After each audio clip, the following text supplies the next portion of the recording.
What's going on, Diablo fans? I'm sure you've heard about it by now. D2 Resurrected is a thing. A lot of people, including myself, are super excited about this, and some people are wondering what this means for the classic BattleNet players with regard to PvP and just gameplay in general on the realm. So today I'm going to dive into 3 of the most common questions that people have been asking in Discord, on Twitch, and kind of delve into some of the concerns that traditional BattleNet and PvP players might be having now that D2 Resurrected is on the horizon. The first question that BattleNet users are wondering right now is, what does this mean for our characters that are currently on BattleNet? A lot of people are asking, hey, am I going to lose my characters that I worked so hard on and spent so much time on and have all of these crazy 08 bugged, glitched items? And even some that don't. You might have just found perfects all throughout the years, found some great items and you just don't want to lose them. Some people are kind of worried about that. My best educated guess on this is that that won't happen. They're not going to shut down the characters that you already have on the regular LOD BattleNet. I think there's going to be multiple servers. And the reason I think that is because this isn't the first time that this topic has sort of come up in the Blizzard realm. They did this with Warcraft 3 and it did not go over well.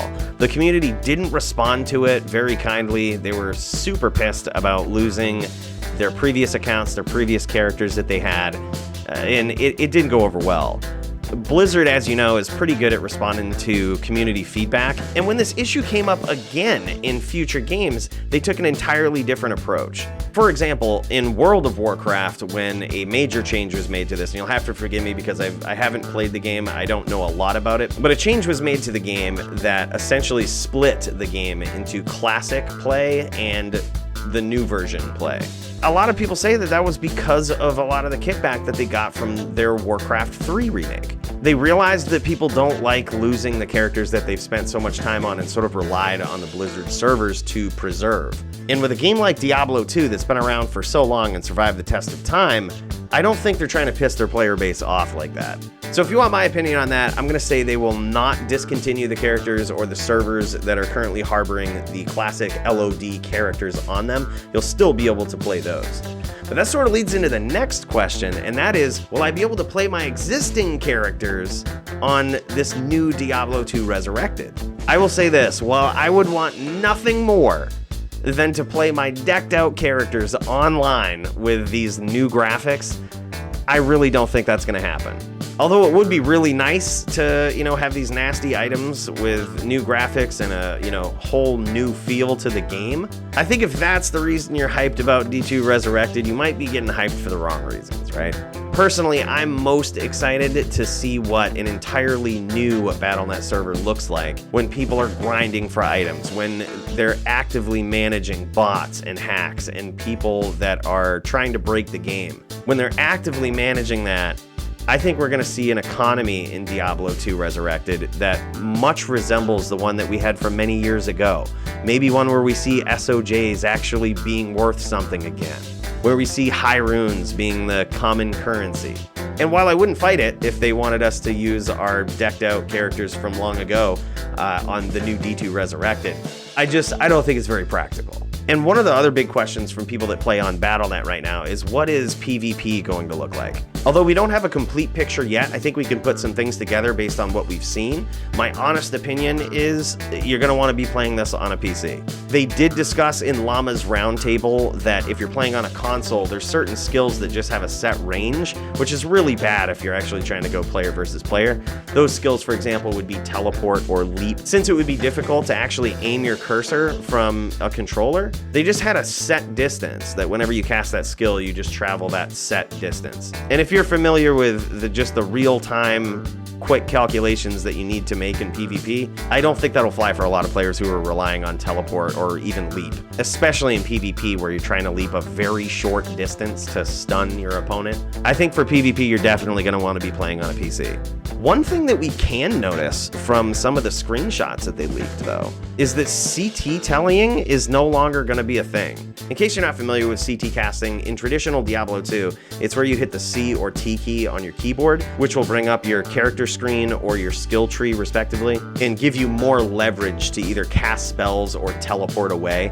Based on some of the screenshots that they've put out there, it looks like they've completely changed that overlay, which I really like. Your character no longer shifts on the screen when you hit C or T. Instead, that overlay just pops up on the screen, which is already in 16:9 ratio by the looks. I mean, this is kind of a good change if you're watching somebody from their point of view dueling. I'm not sure if you've tuned into the DFC before or watched some of our players fight when we're watching duels from their perspective. It's so hard to follow sometimes and can be completely confusing, just seeing the character screen and skill tab pop up all over the place. While that sort of diminishes the skill curve needed to cast skills at a distance like that, I'm actually completely on board with that change. I really like it. And one thing that I've been barking up this tree forever in PvP, which I think needs to change and that I'm wishfully hoping they adjust, is this concept of desyncing. If you're familiar with desyncing, it's where your character's location and the location on the server don't necessarily line up correctly. So it's possible for you to be right next to an opponent in PvP and you don't even appear on their map, let alone their screen. So I've been wishfully hoping that they do something to sort of fix this. I think there's a lot of confusion right now with people thinking that the same Diablo II engine is operating behind the scenes here. The old engine that was kicking around for Diablo II doesn't exist anymore. You can't just pull and farm that really that easily. If that was the case, the suggested requirements for this game wouldn't be so much higher than they were in 2000. The fact that you're going to need a decent processor, you're going to need some decent RAM, and that's what they suggest, it tells me that they're redesigning this game from deeper than just the surface. Will the game still feel like classic Diablo 2? I think it will. It looks remarkably similar to it. But if you have to redesign something on that deep of a level, it could just be a happy accident that this desync issue is just inherently fixed. But one of my favorite questions that we actually got an answer to on Friday's BlizzConline was this: will I have to rush to BattleNet to get the best names for my character before somebody else snatches them up? I can confidently answer that now, my friends, and tell you, no you don't. Finally, name farming in Diablo 2 will no longer be a thing. I couldn't tell you how happy I am to hear that.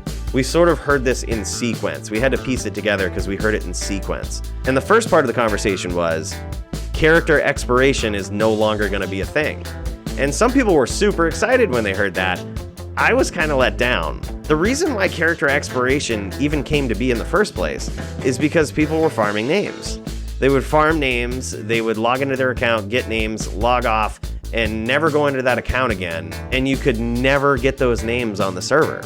They would just be tied up. It's sort of the same thing that we're seeing in PD2 right now. Somebody might make an account, there's no expiration date on the characters, they'll make a name, that name will be theirs forever. They could log off and never play again, and that name will forever be tied up. But then, in that same conversation, one of the developers goes on to say that the names of your character will actually sort of have like a secret tag on them, much like they do in Discord or some online gaming platforms now. Your account name will sort of be secretly tagged to your character name. So that makes it entirely possible for people with two different account names to have a character with the same name. So the days of hovering over your keyboard upon character creation and trying to find a name that you like and isn't taken are over. And for that, I say thank you so much, Blizzard and Vicarious Visions. You guys are doing a great job. I will say this game looks phenomenal. I've already pre-ordered my copy and I can't wait till the release this year. I can promise you we will definitely be playing that on this channel. And if you tune into Twitch at all, we'll definitely be streaming it on there as well. I want to thank you guys so much for watching. I hope you're as hyped about this D2 Resurrected as I am. Hope you guys have a great weekend. I'll catch you in the next video.